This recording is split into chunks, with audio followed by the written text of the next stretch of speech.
Guys, welcome back to our channel. Nandito ngayon tayo sa Carmona. Ang gagawin natin ay itong bios ni sir. Naging problema nga nito pag pinatay mo siya ng 10 minutes. Hindi na basta-basta mag-i-start. Nakakailang attempt ka bago mag-start to. Ngayon, i-diagnose na may problema sa fuel system kasi yung pressure niya dun sa fuel system is bumababa. Ngayon, may madaming parts ang fuel system. Syempre, unang-una dyan ang fuel pump, yung nagsusupply ng fuel. Ngayon, hindi naman siya may problema sa pump. Pero ang problema niya ay yung pinaka-check valve niya is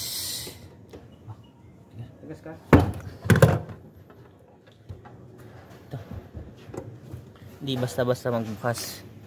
Hindi basta nagpo-function.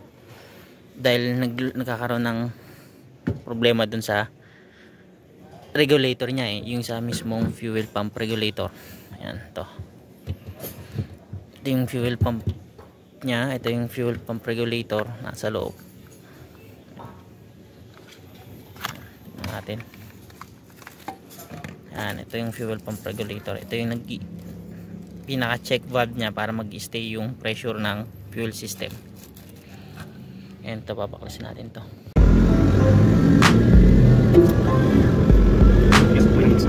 Papaklasin natin itong alternator. Okay guys, welcome back to our channel. Rescue na naman tayo. Yung fuel pump, tatanggalin natin yung mga socket niyan. Tapos itong hose, itong lock nya.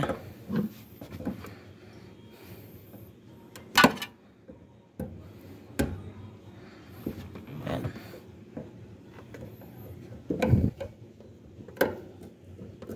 Ayan.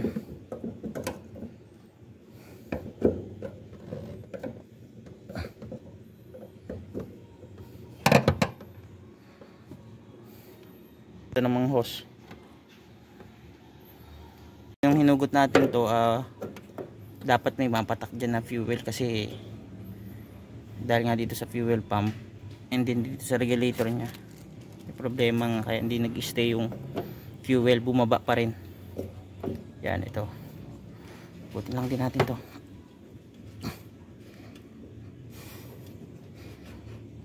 Yan. Ito yung return line nya. Tapos ito 8 na socket.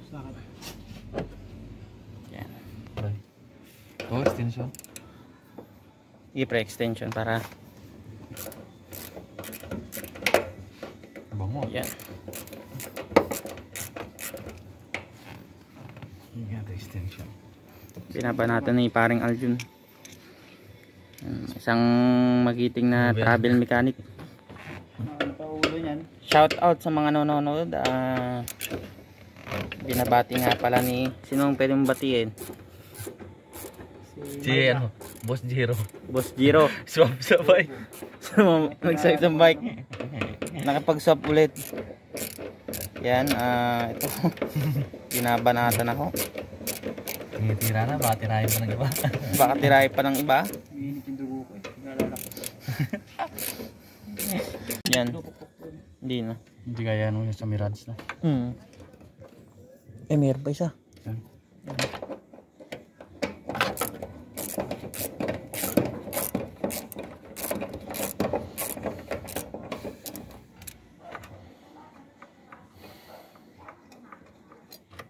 Yun.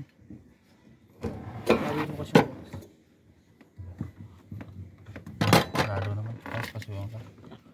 Yan, ito napaklas na nga natin tong mismong itong medyuhan.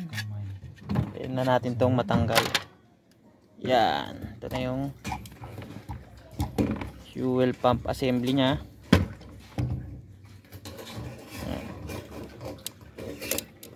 Yan. Ito na. Yan. Ito pala ang ating fuel pump assembly. Yan, sinisikwan ni driver mechanic. Papalitan natin itong regulator. Yan, ito na yung ano, hinugot lang yan, nakasuklot lang yan dahil medyo matigas dahil dito sa o-ring nya. Yan.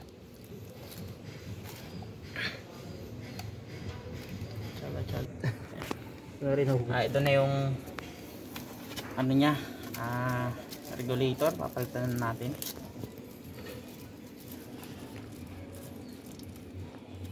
Tigas.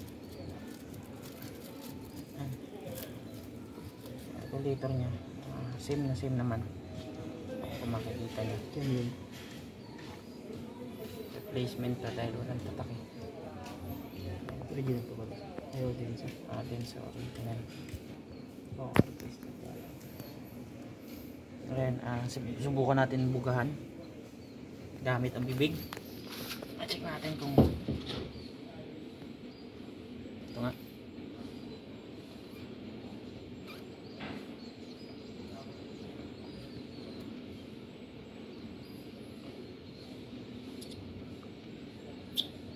Pressure isa ang bako. Singotong isa. Ayan, kakapit natin to. Doon lang ulit. Ito makikita nyo dito.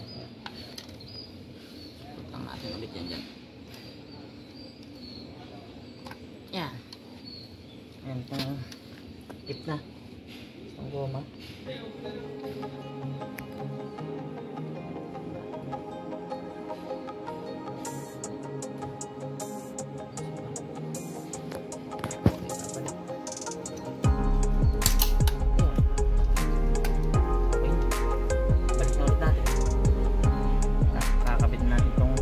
Fuel pump assembly dun.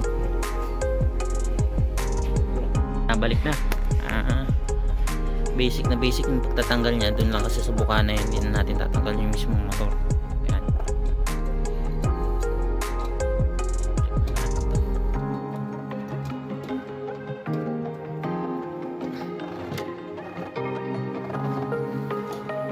Balik na natin tong cover yan. Okay na yung pump. Ikabit na natin yung mga upuan na lang and then testingin na. Yan. I-start na natin yung engine. Init, no?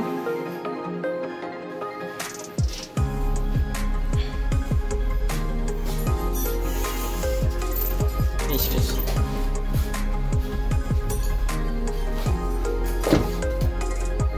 Kaya na sila mag-start.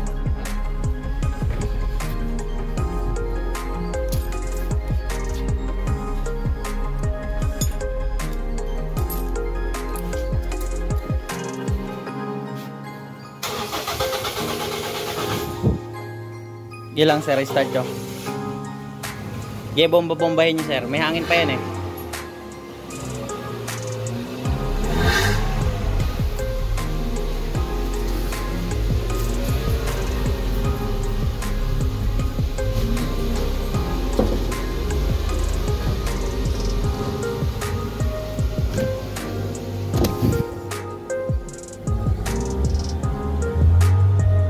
Pag binitawan nyo sir yung silinyador, yung RPM dyan.